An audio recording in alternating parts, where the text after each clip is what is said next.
आने वाले वर्षों में भारत पूरी तरह से इस्लामिक देश बन जाएगा। ये सुनकर आप भले ही चौंक रहे होंगे, लेकिन ये दुनिया की सबसे प्रतिष्ठित हार्वर्ड यूनिवर्सिटी की स्टडी रिपोर्ट है। अमेरिकी यूनिवर्सिटी ने इस्लाम को लेकर एक बड़ी और व्यापक रिपोर्ट तैयार की है। इस रिपोर्ट के मुताबिक जिस देश में मुसलमानों की आबादी 16% हो जाती है, वो देश अगले 100 से 150 वर्षों में पूरी तरह से इस्लामिक बन जाता है। विश्व के सभी देशों की स्टडी के आधार पर ये रिपोर्ट तैयार की गई है।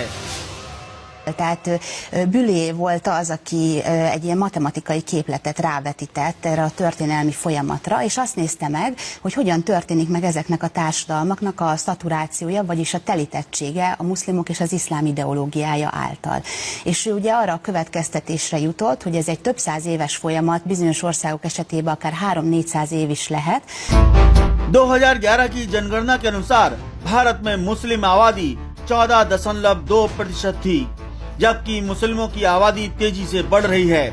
ऐसे में माना जा रहा है कि एक नई जनगणना में मुस्लिम 16% की संख्या को पार कर गए होंगे। ऐसे में हार्वर्ड की रिपोर्ट के मुताबिक मुस्लिमों की संख्या सिर्फ बढ़ेगी और बाकी धर्म के लोग घटेंगे। Pont, ez körülbelül 16%-a a társadalomnak, amikor muszlimmá válik, amikor maga az iszlamizáció folyamata már visszafordíthatatlan. Ez pedig átlagosan olyan 100-150 év környékén érkezett el. दरअसल इस्लाम को लेकर एक व्यापक रिसर्च डॉक्टर पीटर हेमंड की किताब स्लेवरी, टेररिज्म एंड इस्लाम में की गई है। इसके मुताबिक अगर किसी देश में मुसलमानों की आबादी 2% रहती है तो वहां उन्हें शांति प्रिय अल्पसंख्यक के रूप में देखा जा सकता है। अमेरिका, ऑस्ट्रेलिया, कनाडा, चीन, इटली और नॉर्वे में ये देखा जा सकता है, जहां मुसलमानों की संख्या 2% से कम है। लेकिन जैसे ही किसी देश में मुसलमानों की आबादी 2 से 5% तक पहुंचती है, वहां ये अपने रीति रिवाज थोपने लगते हैं, अपने अधिकारों की मांग करने लगते हैं।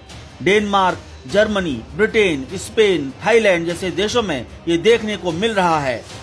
यहाँ मुसलमानों की आबादी 2 से 5% के बीच है। आप ये जानकर हैरान हो जाएंगे कि ब्रिटेन में मुस्लिम आबादी सिर्फ 5% है, लेकिन यहाँ का कट्टरपंथी उपदेशक अंजम चौधरी मुस्लिम युवाओं के साथ बकिंगम पैलेस को एक मस्जिद में बदलने की मांग कर रहा है। And that disillusionment has become really apparent here in Britain, where angry young Muslims say they want to turn Buckingham Palace into a mosque. This man, Amjad Chowdhury, is their leader. He demands Islamic law, known as Sharia, to be the law of the land.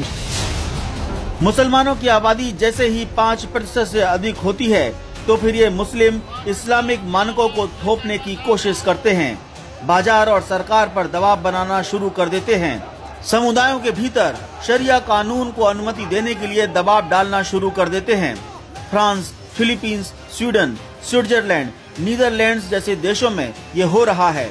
गौर करने वाली बात यह है कि Sweden में मुस्लिम सिर्फ 8% हैं, लेकिन यहाँ दंगा फसाद शुरू कर दिया गया है। कुछ वर्ष पूर्व का ही ये वीडियो देख लीजिए। Smashed windows, cars on fire.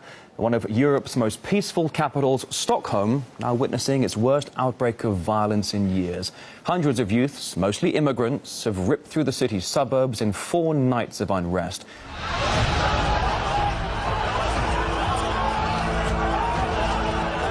Research के मुताबिक जिस देश में मुसलमानों की संख्या कुल आबादी की 10% या उससे ज्यादा हो जाए, तो फिर वहां अराजकता और तनाव की स्थिति बढ़ जाती है।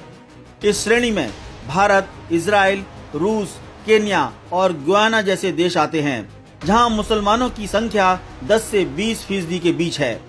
मुसलमानों की आबादी जैसे ही 20% से अधिक होती है, तो फिर मुसलमानों द्वारा इस तरह की हिंसक घटनाएं बढ़ने लगती हैं। दूसरे धर्मों के पूजा स्थलों पर हमले और आगजनी की घटनाएं बढ़ जाती हैं।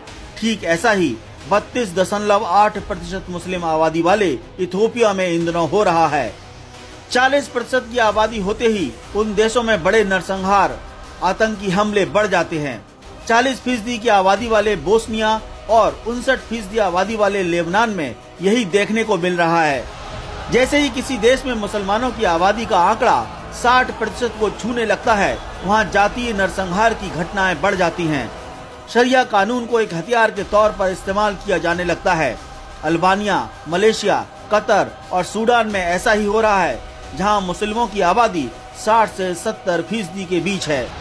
जिस देश में मुसलमानों की आबादी 80% या अधिक हो जाती है, तो एक प्रकार से वहां मुसलमान पूरी तरह से अराजक हो जाता है। ऐसे देशों में हिंसा रोजाना की बात हो जाती है। बांग्लादेश, मिस्र, Gaza, Indonesia, Iran, Iraq, Jordan, Morocco, Pakistan, फिलिस्तीन, सीरिया, तजाकिस्तान, तुर्की और यूएई जैसे देशों में ये दिखाई देता है। किसी देश में जब 100% मुस्लिम आबादी हो जाती है, तो वो देश अमन पसंद दिखाने की कोशिश करता है, जैसा कि अफगानिस्तान, सऊदी अरब, सोमालिया और यमन। इन देशों में 100% मुस्लिम आबादी है, लेकिन रिपोर्ट के मुताबिक ऐसा फिर भी नहीं हो पाता। जहां ज्यादा कट्टरपंथी कम कट्टरपंथियों को मारने और धमकाने की कोशिश शुरू कर देते हैं और शांति कभी हासिल नहीं होती। अब इस रिपोर्ट के आधार पर भारत की धार्मिक सहिष्णुता को परखने की जरूरत है।